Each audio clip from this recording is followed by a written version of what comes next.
കോഴിക്കോട് വടകരയിൽ loan app വഴി പണം തട്ടിയ കേസിൽ പ്രതി അറസ്റ്റിൽ. കൊല്ലം കൊട്ടിയം സ്വദേശി ചെരുവിൽ പുത്തൻ വീട്ടിൽ ജുബിരിയാണ് വടകര പോലീസ് അറസ്റ്റ് ചെയ്തത്.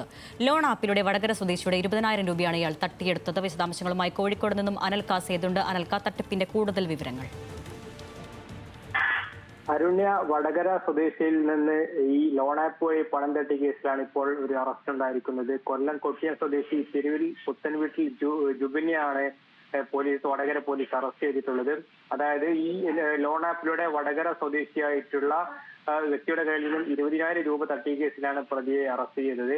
ക്രിപ്റ്റോ കറൻസി വഴി 1 കോടിയോളം രൂപയുടെ ട്രാൻസാക്ഷൻ ഇയാളുടെ അക്കൗണ്ട് വഴി നടന്നതായാണ് വടകര പോലീസ് പറയുന്നത്. ഇത് സംബന്ധിച്ച അന്വേഷണം പുരോഗമിക്കുകയാണ്. ഈ പ്രതിയുടെ ബാങ്ക് അക്കൗണ്ട് വിവരങ്ങൾ പോലീസ് അന്വേഷിക്കുന്നുണ്ട്. ലോൺ ആപ്പിലൂടെ കെണിയിൽപ്പെടുത്തി അക്കൗണ്ടിലൂടെ പണം ട്രാൻസ്ഫർ ചെയ്യിപ്പിച്ചാണ് തട്ടിപ്പ് നടത്തിയിരുന്നത്. പ്രതിക്കെതിരെ പോലീസ് ലുക്കൌട്ട് നോട്ടീസ് പുറപ്പെടുവിച്ചിരുന്നു. ദുബായിൽ നിന്നും തിരുവനന്തപുരം എയർപോർട്ടിൽ ഇറങ്ങിയ സമയത്തായിരുന്നു പോലീസ് അറസ്റ്റ് ചെയ്തത്. പ്രതിയെ കൂടുതൽ ചോദ്യം ചെയ്തു വരുന്നവരില്ല.